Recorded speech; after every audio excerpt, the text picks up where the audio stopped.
بسم اللہ الرحمن الرحیم۔ السلام علیکم ورحمۃ اللہ وبرکاتہ۔ دوستو، روزانہ اچھے واقعات سننے کے لیے ہمارے اس چینل کو ضرور سبسکرائب کر دیں۔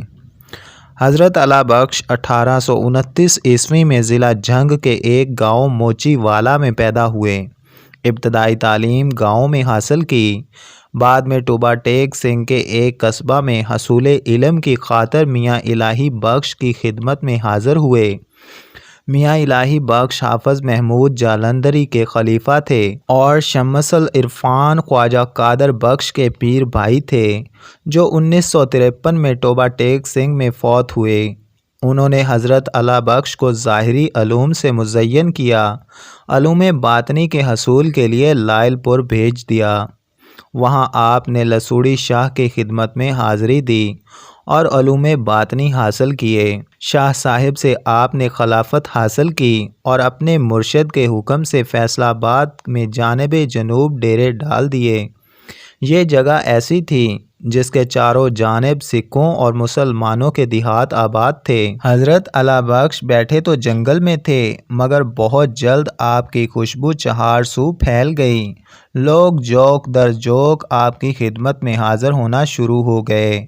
ایسے حضرات کے پاس آنے والوں میں ہر طرح کے لوگ ہوتے ہیں، کچھ عقیدت مند ہوتے ہیں اور دعا لینے آتے ہیں، اور کچھ حاسد اور مخالف ہوتے ہیں جو ایذا پہنچانے کے لیے بروقت خفیہ منصوبے بناتے رہتے ہیں۔ جب آپ کے مخالفین نے دیکھا کہ مسلمان اور سکھ یکساں طور پر اس بزرگ سے عقیدت کا اظہار کرتے ہیں، کہیں ایسا نہ ہو کہ سارے سکھ مسلمان ہو جائیں، تو انہوں نے حضرت صاحب کو وہاں سے بھگانے کا منصوبہ بنایا۔ لہٰذا 2-4 سکھ لاٹھیاں لے کر رات کی تاریکی میں آپ کی خانقاہ پر پہنچے۔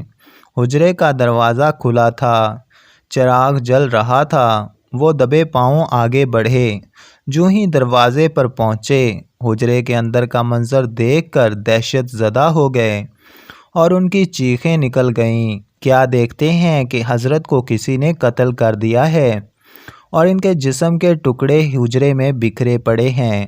ابھی ان کے حواس بحال نہ ہوئے تھے کہ پیچھے سے گرجدار آواز سنائی دی، تم نے ایک خدا رسیدہ بزرگ کو قتل کر دیا ہے، اب تم اپنے انجام سے نہیں بچ سکتے۔ پیچھے مڑ کر دیکھا تو پولیس کھڑی تھی۔ صبح تک پورے علاقے میں یہ خبر جنگل کی آگ کی طرح پھیل گئی کہ بابا جی کو کسی نے قتل کر دیا ہے۔ لوگ جوک در جوک خانقاہ کی طرف چل دیے، مگر جو خانقاہ پر پہنچتا یہ دیکھ کر حیران رہ جاتا کہ بابا جی صحیح سلامت اپنے وظائف میں مشغول ہیں۔ جب ان سے اس حیرت کن واقعہ کے بارے میں پوچھا گیا تو آپ نے فرمایا، یہ بات میرے اور خدا کے درمیان راز ہے، ایسی باتوں کی جستجو نہیں کرنی چاہیے۔ یہ غالباً 1865 کی بات ہے۔ انگریزی حکومت بر صغیر میں ریل کا نظام بنا رہی تھی۔ ریل کی پٹڑی بچھانے کے لیے جس جگہ کا سروے کیا گیا، اس کے کنارے حضرت کی خانقاہ کے لیے جگہ تھی۔ آپ نے سروے والوں سے کہا، یہاں پر آبی گزرگاہ ہے۔ آپ نے سروے والوں سے کہا، یہاں پر آبی گزرگاہ ہے، یہاں ریل کی پٹڑی نہیں بچھائی جا سکتی، یہاں سے 2 کلومیٹر دور جگہ اس کام کے لیے مناسب ہے۔ اگر یہاں پٹڑی بچھائی گئی تو ٹرین اپنی رفتار اور وزن کی وجہ سے زمین میں دھنس جائے گی۔ مگر انہوں نے بابا جی کا مذاق اڑانا شروع کر دیا کہ بابا جی نے انجینئرنگ کہاں سے پڑھی ہے۔ انگریز حکومت نے سامان منگوایا اور کام شروع کر دیا۔ دوسرے دن کام پر واپس آئے تو دیکھا اس جگہ ساز و سامان موجود ہی نہیں۔ حضرت صاحب سے پوچھا تو انہوں نے فرمایا، سامان وہاں پہنچ چکا ہے جہاں پٹڑی بچھے گی۔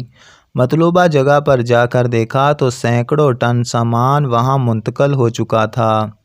دوستو، ایسے ہی مزید اچھے واقعات روزانہ سننے کے لیے اس چینل کو سبسکرائب کر دیں۔